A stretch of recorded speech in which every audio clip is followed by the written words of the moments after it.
Gonna break it down how all this molded, man. That's with ease and what's to come. The time finally came for them to know the real story. Yeah, it's going down. Screwed up soldiers. It's happening. for life. Putting it down, baby. Soldiers united for the cash, baby. SUC for life, Southside. What's up? What's up? LD, baby. Big Hawk, HAWK, representing for PAT and the Rick Shop family. Throw up the W for you, baby. What's happening? What's the deal, Kojak? CEO, dead DA. in. What's the deal? How y'all doing? You already know. DJ Screw, know what I'm saying? Screwed Up Click, A-Town, Texas. Screwed Up Entertainment. We right now in the studio, you know what I'm saying? We at home, We just baby. kicking it. Yeah, Well, we put it down there, all the screw tape. This the lamb, man. Right here. Pretty much how we kick it every day. This where it go down, the flowing, the sessions, and all this here. Everybody probably be wondering what be really going on. This how we This do what it. We niggas get up in dream the room. about. This This where it spot happens. right A here, family man. atmosphere. A lot of Love. love. Love. Yeah, that's my another tray. That's my about the tray from the dead end. It's going down. It's always, always dead end right here. Ready. We just knocked off us a new dead end bus. Dead end bus. Hey, but we gonna up tell your y'all about how all this here really came about, you know what I'm saying? We met this man right here, man, DJ Screw. It started at my house back in the game. I've been DJing for a long time. Back in '92, when I really started, back in '91, when I really started slowing the music down. And ever since then, the mixtapes, we've been freestyling, hooked up with House. I ain't you gonna know even what I'm lie, saying? man, the thing that happened was, man, my brother Pat, rest in peace, he come on home one day, they telling me, man, your brother got flow, man, he can flow, he all on this tape, this here, that there. Pat come home, bring a little tape, gray tape. You know, Screw had the gray tapes then, you know what I'm saying? He bring this gray tape on. Had on there flowing. I'm like, man. So we all in the hood, we sitting around like, man, if Pat could do it, we all could do it. You know what I'm saying? So we all just start conglomerating over Screw House. And then the thing about it, when we over Screw House, it's how we meet with everybody else. We ain't know each other. LD, you know, Pokey, Mike D, Clado, Kiki. Man, we hook up just conglomerate and get a family. Man, we got a family that's, I mean, it's solid. It's solid like No Limit. You know what I'm saying? Screwed up, though. Screwed up, baby. You put a little flavor in this here. It took a little time, but we about to Hey, shine. my brother, you know what I'm saying? gotta get Been your own doing it knife. for a long time. Zero. Then you know you What's see up, the baby? Oh yeah, I'm LD. What's up? I know a lot of y'all out there think it's over. You know what I'm saying? I ain't been in the industry back up in my music and everything. But guess what though? I ain't stopped. You know what I'm saying? Go to the store, get that Southside Players. I'm on that. You know what I'm saying? Grace from the drop. I'm on Hot that. item, C9 hot from the item. drop. I'm on that. You know what I'm saying? Zero for the drop, I'm on that. You know what I'm saying? I'm on everything coming out in the store, so it ain't over, baby. You know what I'm saying? I'm just on show, the chill. you know what I'm saying? Oh, yeah. You know And what I'm then saying? it's another Finna thing go down, that baby. got started through Screw. First see that there? project. You see that DEA, there? man. That's we come dead out in. under We in there. stores now, baby. Then look how we follow you up with Southside Players. See I that? mean, it's everybody See that? you want from the Screwed Up Oh clique. yeah, oh yeah. Everybody, you know what I'm saying? We in stores, it's in stores now, go grab it. Everybody ain't Grab here it right like now. it's a bad habit. yeah. For Got real. Big Mo. Go get What's up, this Big shit. Mario? This shit is for real. Sipping, it's going down. real. Boom, Kiwi, you know what I'm saying? Go Real, get that everybody. shit. Play day, might be on lock. You know what I'm Yeah. saying? Pop, 3, 4, at the Screwed Up clique. Family, you know what I'm saying? A lot of them ain't here right now, but we are here representing, putting it down for the city, you know what I'm saying? Straight up. There's a lot of little things going on right now, man, down here in H-Town, Southside, Northside thing, but really it ain't that, you know what I'm saying? Brothers been hating on each other for years. If I got braids over here, some niggas gonna trip on me, you know what I'm saying? Tell me to get faded up, you know what I'm saying? Some things I wear, another hood might not wear, you know what I'm saying? But it's nothing but love. I love all my people no matter where you from, you know what I'm saying? Just black, man, I got love for my people, man. And every other race too, I don't hate nobody because it's good and bad and everything, you know what I'm saying? But it ain't nothing but love here, baby, you know what I'm saying? I'm letting y'all know that. Ain't no flex with the north side, man. We down with everybody. This the South Coast, you know what I'm saying? We're gonna blow up together, show up together, you know what I'm saying? Pull up together, you know what I'm saying? Ain't nothing but love, baby. We representing for every hood. Yeah, fine, man. Every ghetto and hood, man. We ain't tripping, man. It ain't about north and south or east and west, man. It's all real, man. Every hood got a ghetto, man. You know what I'm saying? It's a ghetto in every hood. We feeling the pain taking everywhere, nowhere, man. I mean, we feel the pain everywhere. Everybody having hard times right now, so shit. Yeah, we shooting out a lot of love though to the north side, south side, east side.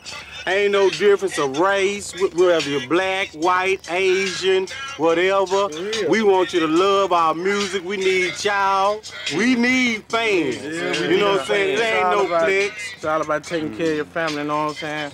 This rap game, it's a way of life for us, you know what I'm saying? We ain't just not in the studio just doing nothing. Everything we do, that's our life, you know what I'm saying? It's family based. You know what I'm saying? We just trying to put it down. Help everybody come up, you know what I'm saying, in this game. It's a gamble, just like poker. I'm all about the dollar, and these hoes are mediocre. Mike Ripper, no mercy, with the thug off Hershey, with the lean Yellowstone, about to cause controversy. My witness waiting to exhale, Tupac avoids jail. The deadly lines will prevail in raising hell, breaking it off, explicit verbs and now. Bad acting ain't no jacking when you're down in H-time. DL, by the way, I forget to say, Sip serving Paul Lane with the HAWK, y'all. Yes, we are. Like say H-time, man. Everybody, baby. Superstar. Throw up that deuce, man. We gonna change. We ain't gonna change. Hold up. I like to say one thing to let the whole world know. Raising the Roof came from down here. We've been raising the roof since 9 Deuce. Pat brought that out, man. You know what I'm saying? We used to just hit the top of the roof of our car, and then all of a sudden, we were roofing it with one, man. We was one hand. That was how we just put everybody in our mix. We see another partner in the slab down the way, we and do it like that. Now the whole world just pushing up, man. Now you got the whole world raising the roof like that. Donnie Houston. Right? And then we started slowing our mixtapes down. Instead of us calling our mixtapes screw tapes, we called them Swisher tapes because that's the main thing we was doing. We was making them, you know. And we was making the tapes out of my house, so we called our studio the Swisher House. So that's how it all started off.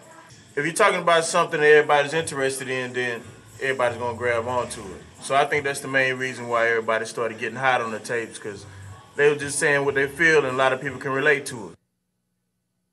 Oh, you get kicked out, man, because we're not a hater. We don't entertain hate. I'm cool with everybody, because I know that more than people on the north side jam my music, and I'd like for you to enjoy our tapes if you listen to it.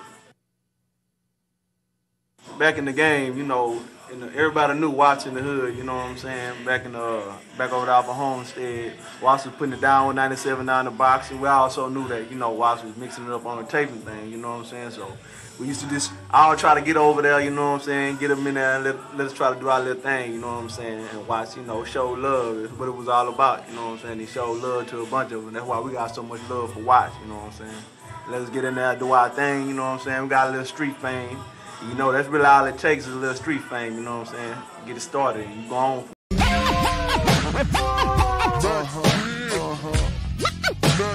This is how I'm coming.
Bon, c'est bon, je vais lancer un. D'accord. Bon, pour cette vidéo, on va faire la vidéo par rapport à... Je sais pas si tu avais vu la vidéo qu'on a faite sur UGK. Il y a Djibril qui avait laissé un commentaire. Il disait que est-ce qu'on peut faire une vidéo pour parler de la Screw Up Click. Ah, Screw Up Click, Zero Trade. Oui, donc j'ai pensé à ce qu'on pourrait faire non seulement parler de Screw Up Click, mais parler aussi de l'autre collectif de Houston qui a dominé la scène de Houston, Switcher House. Donc on parle des... Voilà, la différence entre Screw Up Click et Switcher House. Voilà, on va parler des deux, on va parler de Screw Up Click d'abord et après on va parler de Switcher House. Donc on va commencer par Screw Up Click. Donc tu peux un peu présenter en gros... En fait, l'histoire de Screw Up Click, je ne les connais pas vraiment bien. Je connais l'histoire individuelle un peu de Zero, de Trey, et je sais qu'ils étaient dans Screw Up Click. Maintenant, le truc avec Screw Up Click et autres, c'est le truc de DJ Screw, non? Voilà.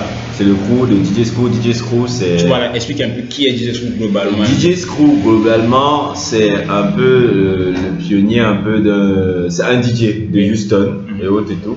Et c'est lui qui est un peu le pionnier d'un style de son où on ralentissait un peu, comment on appelle ça, on ralentissait un peu le tempo, ce qui faisait que la voix était un peu grave. Ils ont appelé ça Screw. Chop and Screw. Chop and Screw. Voilà. Parce que quand il mixait, il ralentissait la voix, il ralentissait le tempo de la musique et autres et tout. Et on peut ressentir l'influence de DJ Screw dans plein d'artistes actuels, même A$AP Rocky. Oui. On peut même Big Crit, tous ces gars-là. Et Screw Up Click, je crois que c'est ça qu'il avait créé. C'est son collectif. Donc je vais un peu t'expliquer alors, parce que là c'était un peu de manière générale. Non, c'est de manière générale, oui, parce que moi j'ai pas vraiment étudié leur histoire. Donc en fait, ça a été créé, le Screw Up Click, ça a été créé par DJ Screw. Ouais. Donc en fait là on est au début des années 90. À cette époque-là, là-bas à Houston, la ligne, on a parlé de ça la dernière fois sur la vidéo UGK. Donc c'est une drogue, mélange de codéine et de soda. Il est même mort de ça, non? Oui, on dit qu'il est décédé de ça. Donc en fait ça faisait fureur là-bas à Houston. Donc lui, il a eu l'idée, comme il était un grand consommateur de ligne, il a eu l'idée de créer un concept qui va te permettre de ressentir l'effet que la ligne produit sur quelqu'un. Oui, à quelqu'un quand tu es en train de consommer ça. C'est là où alors il va avoir l'idée de ralentir complètement les tempos de la musique. Parce que le Chop and Screw, c'est tellement ralenti que tu as l'impression d'être dans les vapes.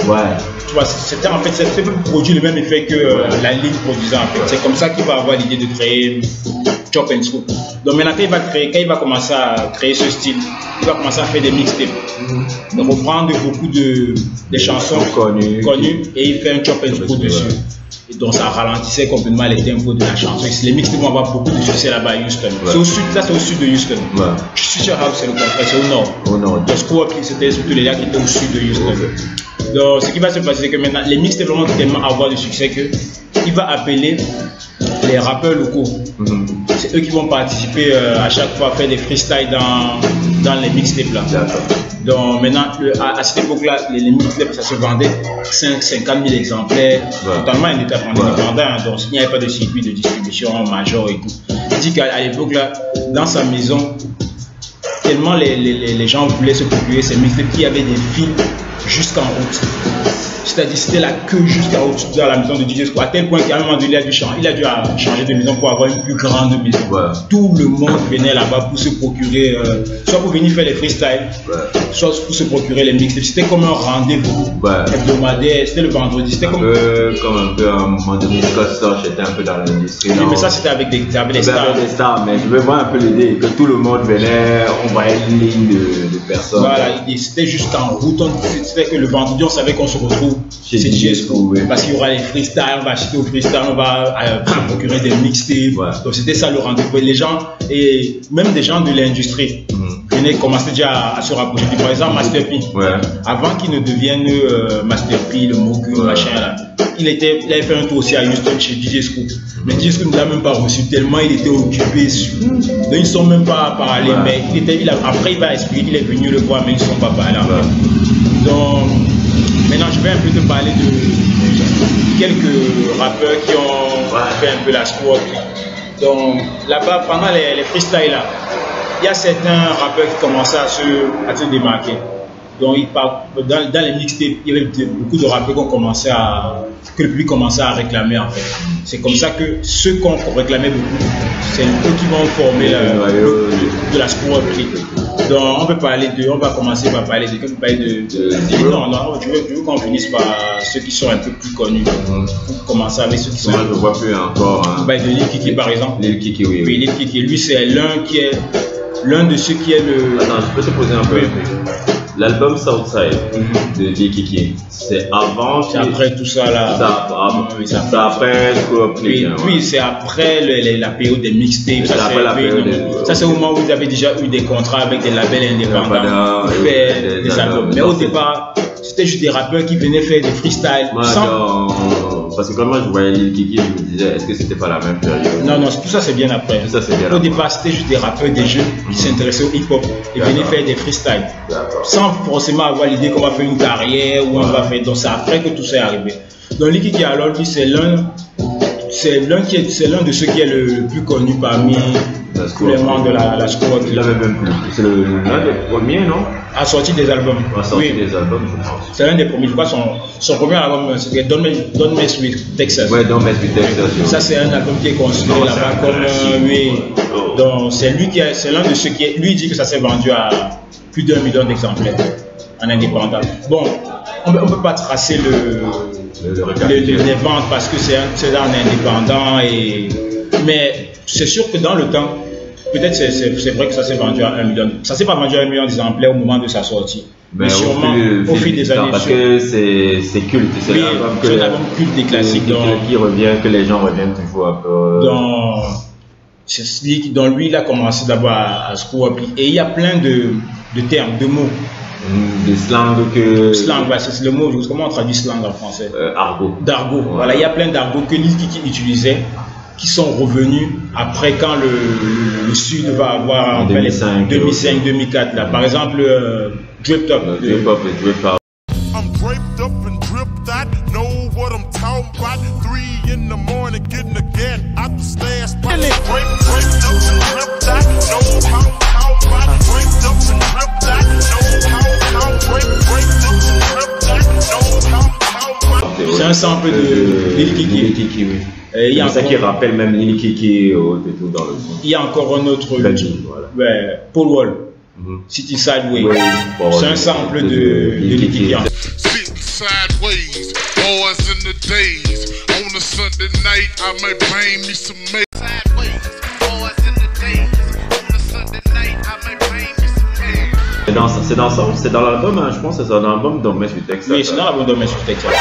Donc en fait, c'est l'un de ceux qui est considéré comme le plus légendaire parmi toute la clique là. Donc après, lui va faire surtout sa carrière en indépendant. Il va avoir un seul album qui sera en major. Voilà, Hate by Me, ça c'était à Universal. En 2007, non?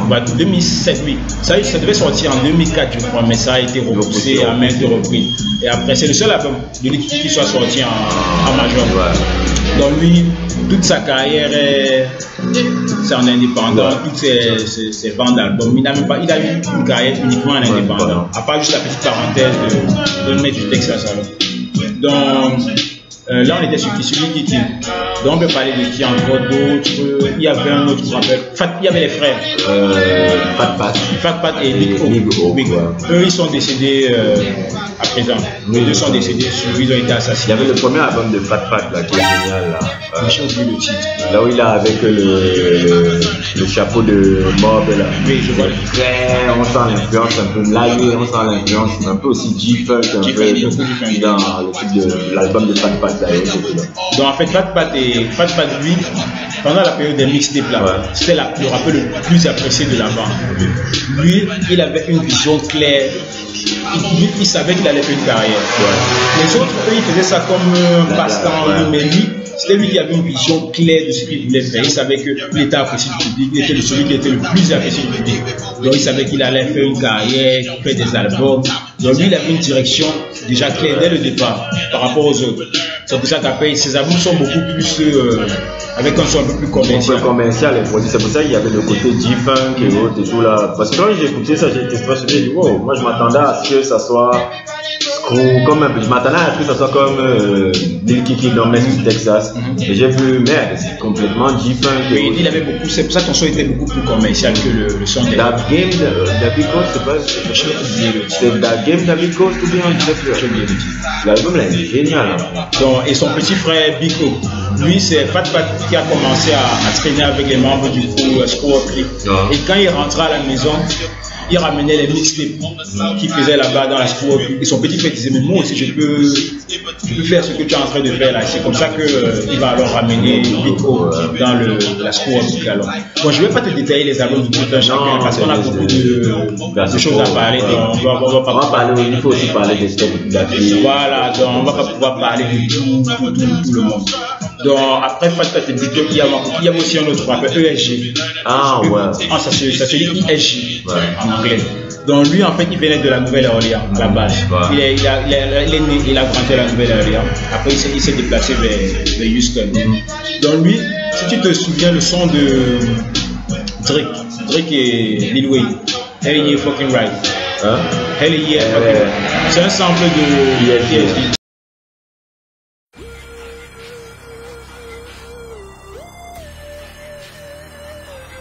Gotta do what I gotta do.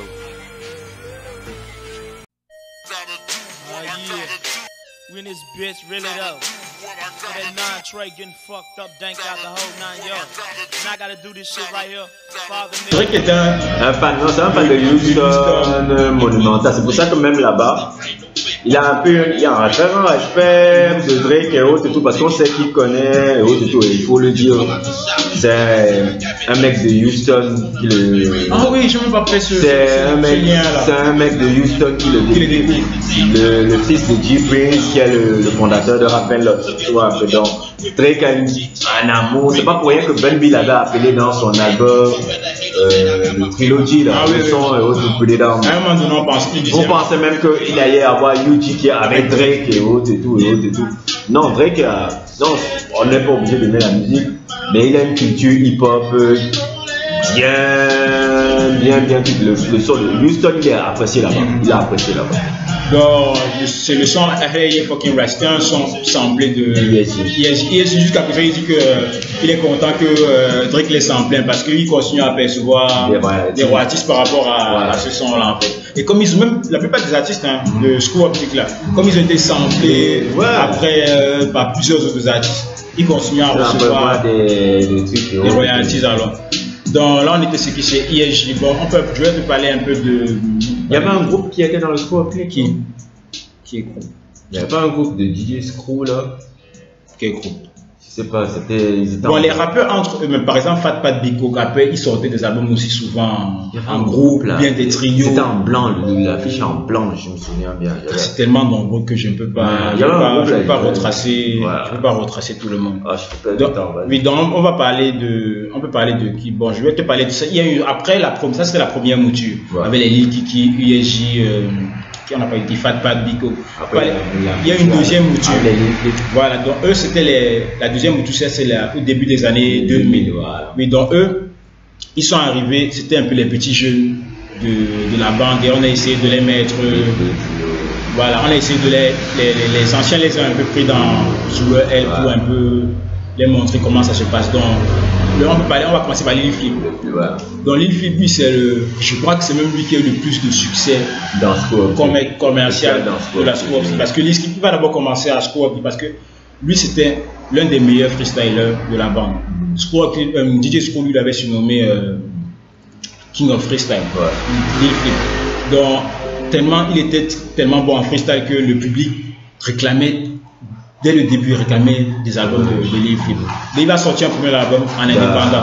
Comment on appelle encore là? Underground Legend. Est-ce que ça, c'est pas le premier album majeur? Il y avait d'abord un album en indépendant. Moi, je connais Underground Legend. Non, ça, c'est le premier album en majeur. Il y avait d'abord un premier album en indépendant qui s'est vendu à plus de 200 000 exemplaires en indépendant. C'est énorme de vendre 200 000 exemplaires en indépendant. À cette époque-là, c'est pas comme maintenant. Donc dès qu'il a sorti cet album-là, directement les majors sont venus à la porte cogner que il faut qu'on te signe. Voilà. C'est là qu'il va signer à Universal. Et qui va sortir. Ah non, qu'est-ce que tu dis à Columbia? Et c'est là où il va sortir le premier album, Underground Legend. Là où il y a. Est-ce que c'est là où il y a Game Over? Non, Game Over c'est dans le deuxième. Oui. Non, oui. Game Over c'est dans le deuxième. Le premier album va être le disque de platine.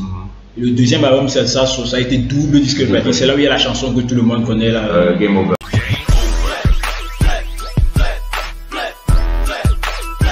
C'est pas son plus gros succès. Sunshine. Sunshine.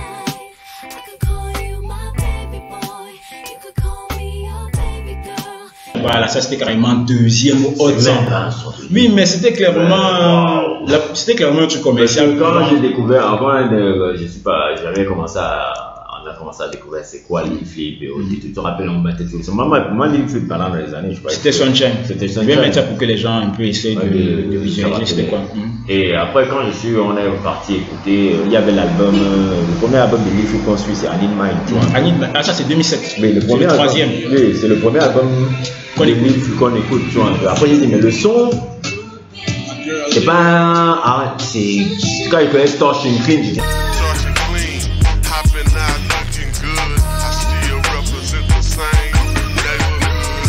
Ça c'est quoi ce truc là, tu vois un peu, et tu sentais là vraiment l'influence du gars qui a été dans la Screw Up Click là, le Storch and Clean, c'était produit par qui encore?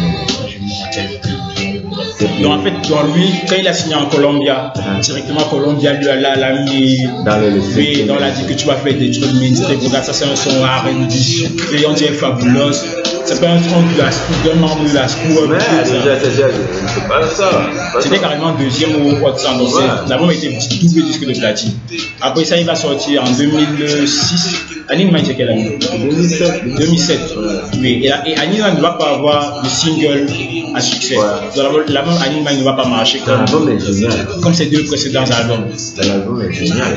Donc après I Need Mine, c'est là où il va quitter Columbia et retourner en indépendant. Maintenant, depuis, il sort des mixtapes, donc il n'est plus impliqué dans la musique. Non, parce qu'il a d'autres business. Il fait d'autres business, oui, donc, depuis 2007. Depuis 2007, il n'a pas eu de sortie d'album majeur, c'est que des mixtapes, des albums. Donc maintenant, le dernier dont on peut parler, on a cité 5 ou 6 personnes, ils sont une vingtaine de personnes. Je ne pouvais pas parler de. On parle peut-être de Philly Trey.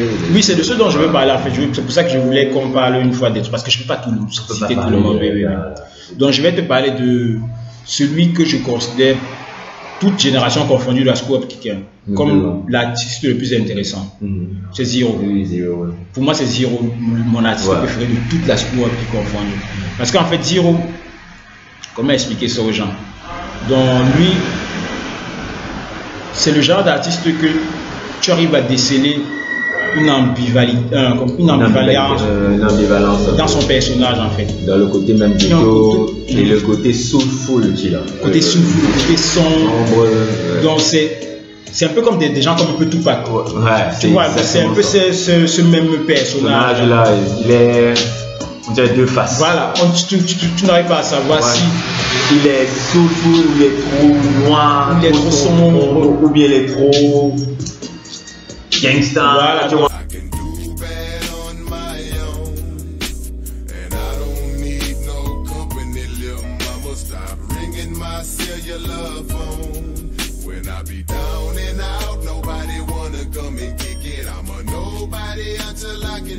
Un peu, il y a trop de trucs. En plus, comme il rappe et il chante encore. Donc lui, il va je t'ai dit, c'est la deuxième mouture de la Screw Up Kicker. Maintenant, lui, il va sortir d'abord plusieurs albums avant de signer. Il va d'abord sortir plusieurs albums en indépendant au sein de la Screw Up Kicker. Et après, il va signer chez Rapper Up, le label de James Spence. Voilà, le père de celui qui a découvert Drake. Voilà. Et bon, faut pas ça. C'est le gars qui a découvert Ghetto Boys. Oui, non, je voulais que les gens. Ouais, tout un peu. Mais quand on dit ça, on va seulement croire que c'est alors que non. Il a découvert Ghetto Boys, c'est le Sud, le premier label du Sud aux États-Unis qui a eu le succès sur le label. Rappel Up. Donc Zero, il va sortir plusieurs albums là-bas à Rappel Up. Et à un moment donné, il va former aussi un duo avec Trey. Oui, Trey, son cousin.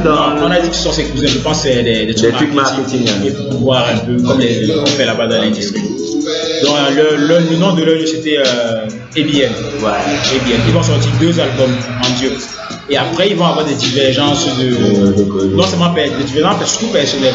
C'est pas créatif, c'est surtout personnel. Ils se parlent même pas jusqu'à présent. Well, it is the fight video that is continuing to make headlines and left a lot of people around the country talking. It happened over the weekend, and it involves 2 Houston-based legendary rappers. We're talking about Z-Ro and Trey the Truth. So look at the video in case you haven't seen it. In it, you will see Z-Ro on the ground in what some describe as a defensive position, and you see a man attacking him, punching him. The rapper says this was after he was lured away from a restaurant and attacked by several people on Saturday night. While we do see the rapper there also Trey the Truth in the video, he's wearing the orange shirt here. He is not punching Z-Ro. He's not laying his hands on him. But here's what the rapper told us when he spoke one-on-one with our very own Isaiah Carey at his home here in Houston today.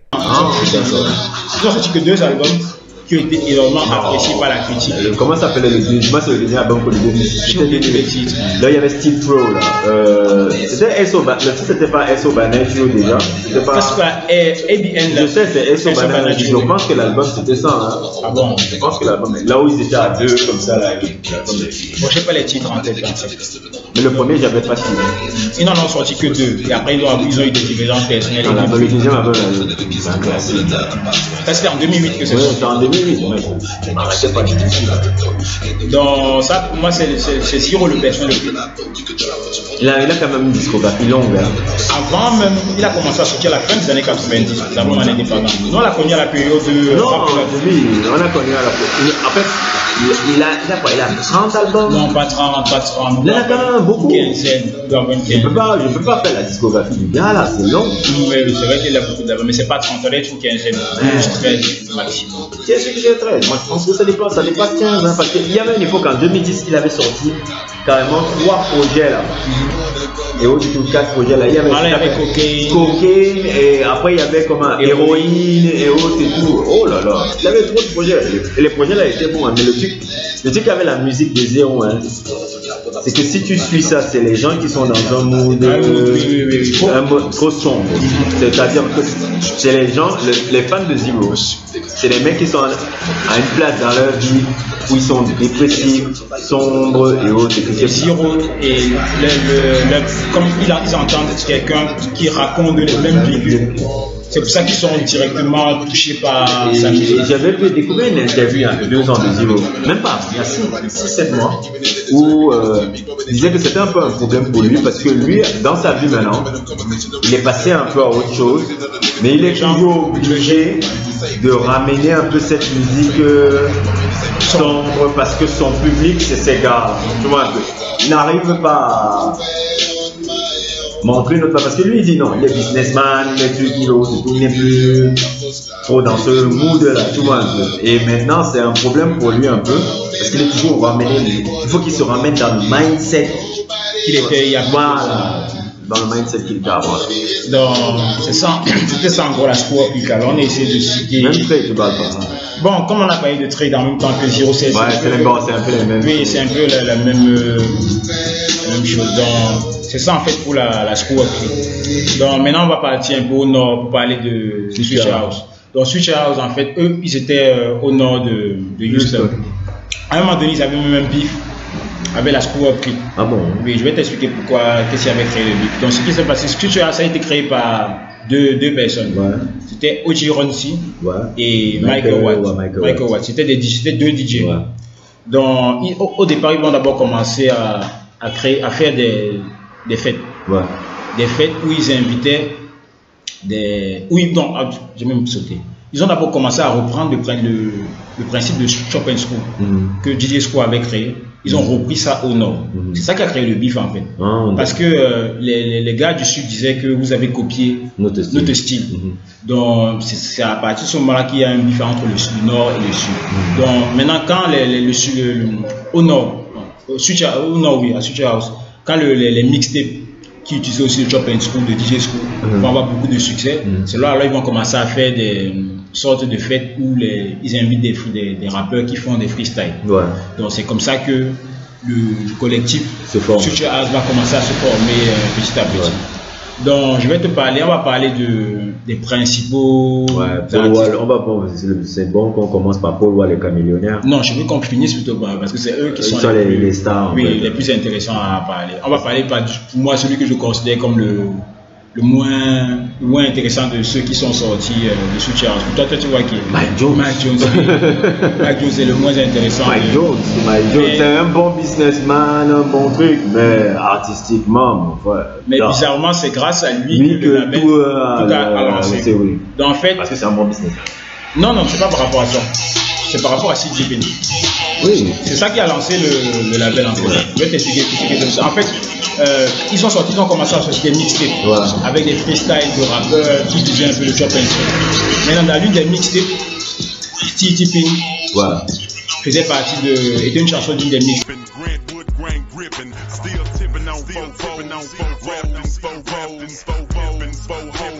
Et le public réclamait à chaque fois.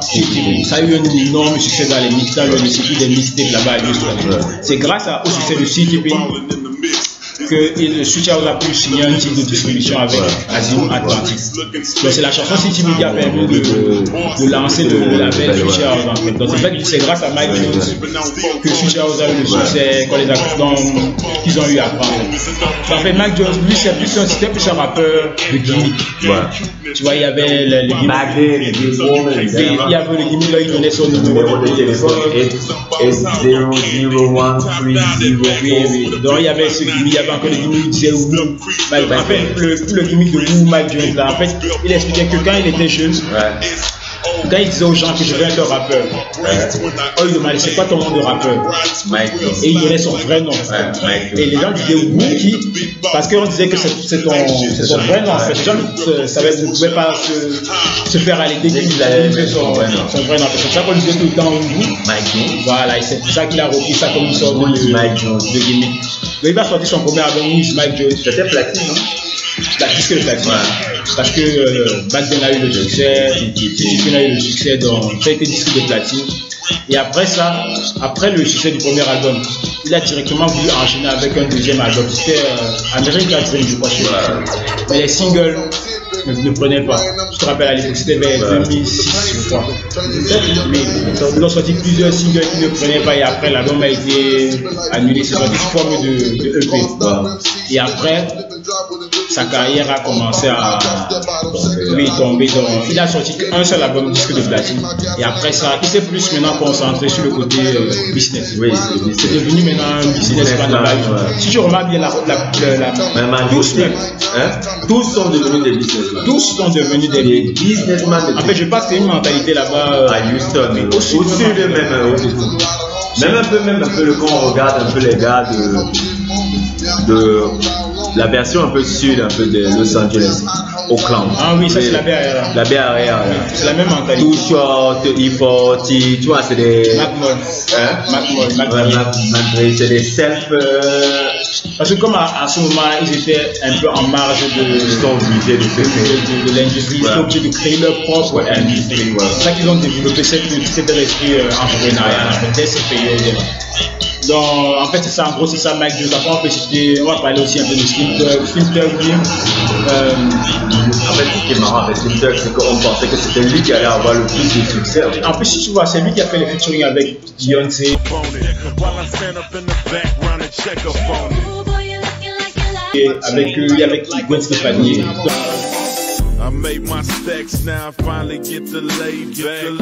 C'est lui qui avait le profil le plus mainstream de tous ces gars-là. Il était un peu light skin, il était grand, il avait un peu, tu vois, il a apparaissé dans le fiasco, c'est lui qui avait le profil plus mainstream de toute la bande. Donc lui, il va sortir au départ d'abord, il sera d'abord dans Switch House et après il va quitter Switch House. Donc en fait, lui, il va quitter Switch House et il va se rendre compte qu'il pouvait vendre ses propres mixtapes lui-même. Il n'avait pas besoin de Switch House en fait, parce qu'il savait que comme il était apprécié, il pourrait avoir le succès individuellement en fait. C'est pour ça qu'il va quitter Switch House et après il va signer à Star Trek, le label de Voilà, donc il va signer là. ils vont signer là-bas à Star Trek, il a sorti son premier album, le titre c'est Already Platinum. Donc le com c'est que c'était parmi toute la bande, c'est le seul qui ne va pas avoir un album disque de platine. Il avait disque d'or. Alors que c'était le gars qu'on disait, il avait même son album disait Already Platinum, tu vois un peu. Parce que c'était lui, tout le monde s'attendait à ce que ce soit lui le succès. Voilà, donc, mais son album, mais j'ai appris que dernièrement, Stéphane a lancé un mouvement, Slim Thug, Already Platinum 2000, je crois que c'était 2019. Ouais. Donc ils sont repartis télécharger, streamer Already Platinum. Et maintenant, je pense que c'est maintenant disque de platine. Parce que les Stéphane ont lancé un mouvement en 2019 ou 2018. Et maintenant, l'album est maintenant disque de platine. Donc, combien de temps après? 15 ans après. C'est 15 ans. 14, sorti en 2005. 2004, non? C'est même sorti en 2004. Oui, donc 15 ans après. Donc maintenant, c'est disque de platine. En fait, sur la longueur, c'est devenu disque de platine. Donc après, on va parler des deux derniers, donc Paul Wall et Chameleone.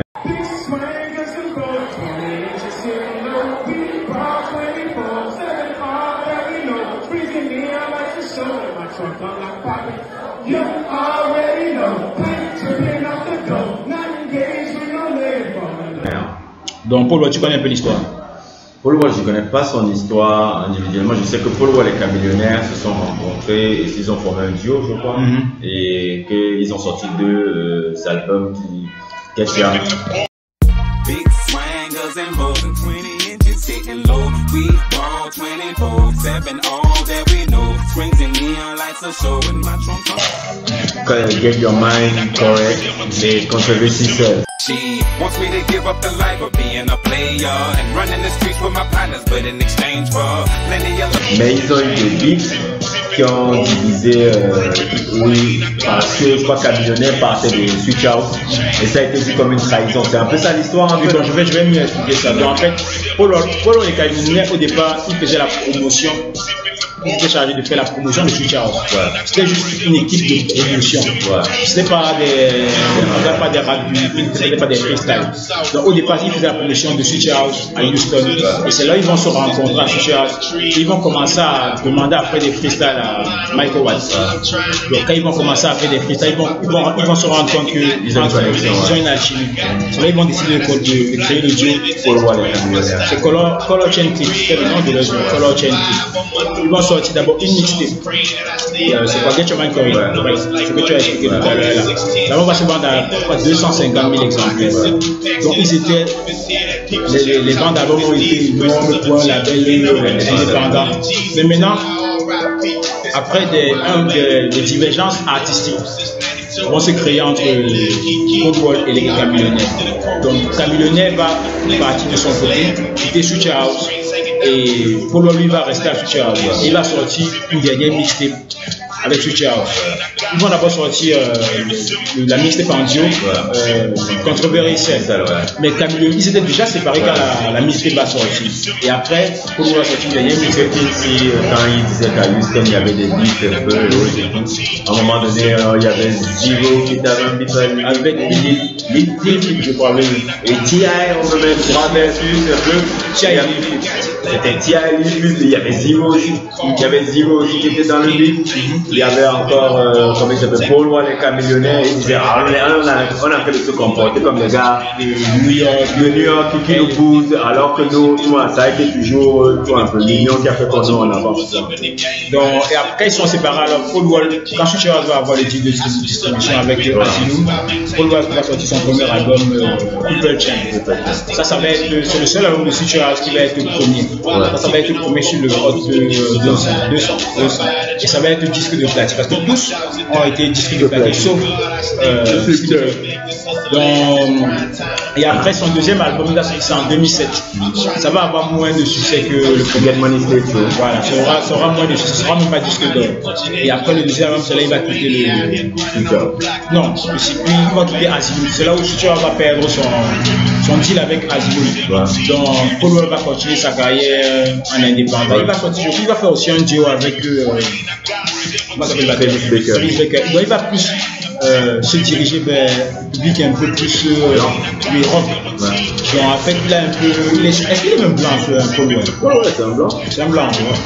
Donc il va se diriger vers ce public. Il a fait des albums avec Travis Baker. Il avait un duo, je crois. Je ne sais pas s'il avait un duo, mais Travis Baker dans l'album qui après Get Money Tattoo travaille beaucoup avec Paul Wall. Avec Paul Wall dans l'album là, les batteries que tu entends dans l'album là, c'est Travis Baker qui participe là. Et à l'époque là, Travis Baker, c'était sa période où il traînait beaucoup avec les rappeurs. Entre 2008 et 2009 là. Il avait mis avec The Game, il avait le truc le Go Boys, The Game, et il y a son album là, Give the Drummer Song. Il y a beaucoup de rappeurs là dedans. C'est même l'album hip-hop. Hip-hop alternatif rock, il y a beaucoup de rappeurs là-bas. Travis Baker, lui, c'est le batteur de quelqu'un qui va pousser ça. C'est le batteur de Blink-182. Donc, après ça, bon, Paul Wall, comme un peu les autres, il a aussi délaissé. Parce qu'il y avait le truc des Grills avec Johnny Tang. Il était investi dans. Il était investi dans le business des Grills. Le Grill, c'est lui. En fait, il y avait un bijoutier qui s'appelle. Tu vois le gars qu'on voyait souvent dans Johnny Tang, qu'on voyait dans les clips de gars. Et comme c'était un bijoutier, Paul Wall est venu lui soumettre l'idée un peu de dire chez nous là-bas, à Houston, il y a des gars qui aiment mettre des trucs là. Si on pourrait faire le design des trucs avec des bijoux et autres, on pourrait se faire un business et autres et tout là. Et le business des Grills, c'est lui et Johnny Tang en fait. Et c'est comme ça que le gars, c'est là où son autre. Tu vois un peu. C'est-à-dire alternativement à sa carrière de rappeur, c'était ça aussi qui était surtout de haut et tout. Après il y a eu le Song Breeze là. C'était pour ça que même le Song Breeze, le Song Breeze, parce que c'est lui qui a remis ça au goût du jour avec les trucs des Grills et autres et tout par rapport à cette idée qu'il a eu avec le bijoutier Johnny Tang. Donc de ce business là, c'est même de ça qui est même maintenant son principal. Non, ils ont beaucoup maintenant. Non, ils ont beaucoup de trucs, mais je veux dire. C'était ça un peu le truc après le rap qui était vraiment le plus haut. Non, maintenant ils sont même plus dans le. Non, tous sont devenus des businessmen et tous. Donc on va parler maintenant du dernier, on va parler de Camillionnaire. Donc pour moi c'est le. Oui, c'est pour ça que j'ai voulu qu'on finisse par Camillionnaire. C'est le plus doué, le plus créatif. Donc en fait, lui, Camillionnaire, on l'a un peu expliqué sa carrière avec Paul Wall. Donc ils ont commencé à faire d'abord le marketing de Switch House. Ils se sont rencontrés avec Paul Wall là-bas. Ils ont créé le groupe Color Change Click. Ils ont sorti ça avec Paul Wall. Maintenant, quand ils vont avoir des divergences avec Paul Wall, Camillionnaire va partir de son côté et développer son propre personnage. Il va devenir Camillionnaire. Il va sortir des mixtapes. Donc il ne sera plus à Switch House. Il avait créé son propre label, c'était Entertainment. Voilà. Donc ces mixtapes vont avoir tellement de succès que directement les maisons de disques vont venir vouloir le signer individuellement.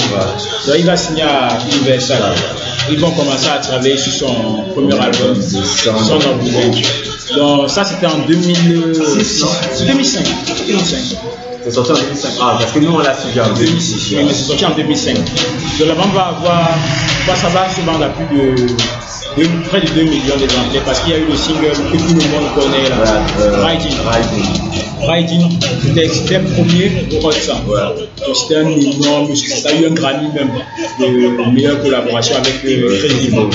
Donc l'album va se vendre à près de 2 millions d'exemplaires. Donc sa carrière était sa carrière va se lancer. Il devenait une tête d'affiche de hip-hop. Voilà. Mais maintenant, après le premier album, ils vont sortir le deuxième album, Ultimate Victory. Normalement, pour moi, Ultimate Victory, ça devait être comme un peu King de T.I. Moi, ça devait avoir le même impact comme King.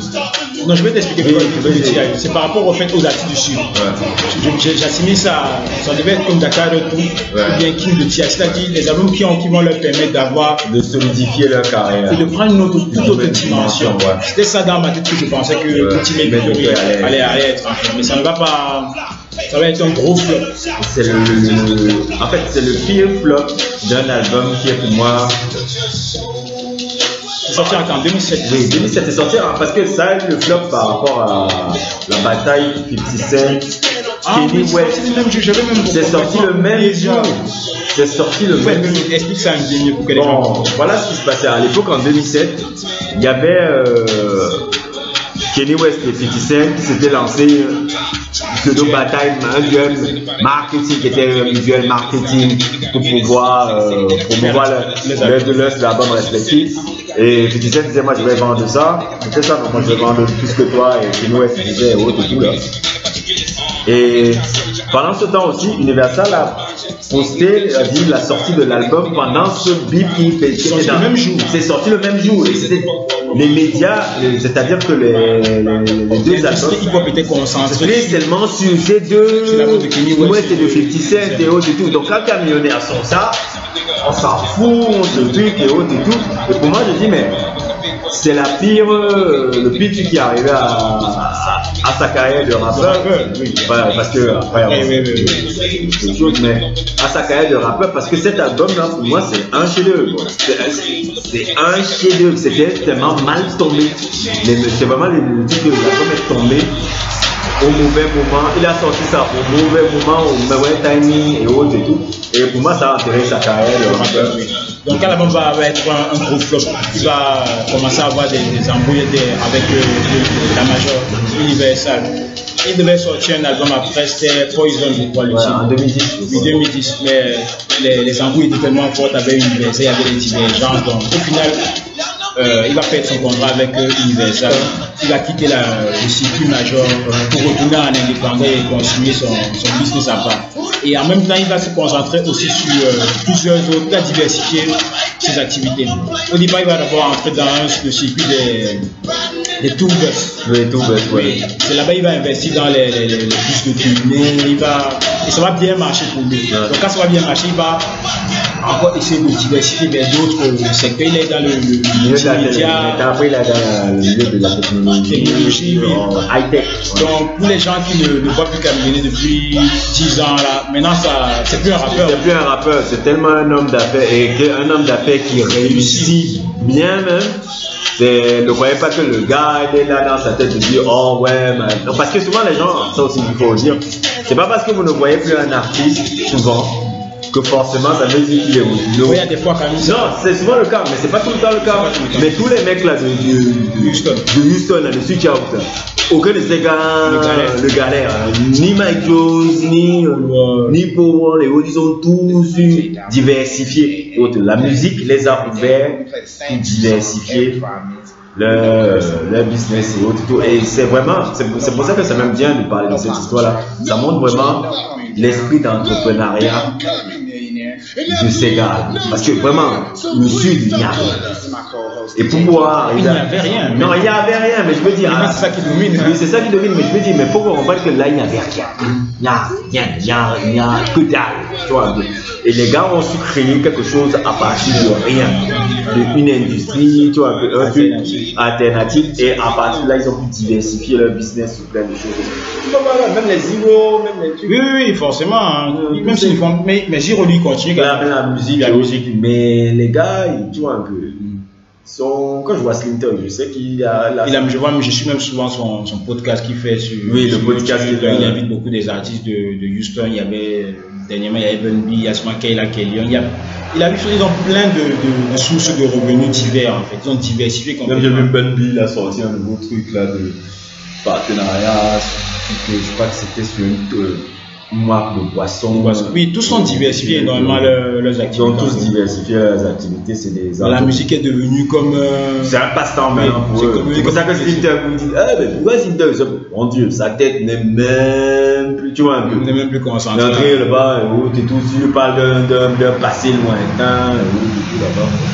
Donc c'était ça en fait. Je voulais que ça va peut-être faire plaisir à Jimmy qu'on parle de Square Peak, Switch Up. Il voulait un peu parler de Square Peak. Oui, c'est lui qui a proposé ça dans. Je n'ai pas lu ce commentaire en fait. J'avais pas vu ça. Oui, c'est lui qui a proposé qu'on parle de ça. Square Peak. J'ai dit bon, pour ne pas se limiter à Square Peak, on peut aussi parler de Switch Up. Donc voilà, c'est ça. C'est bon.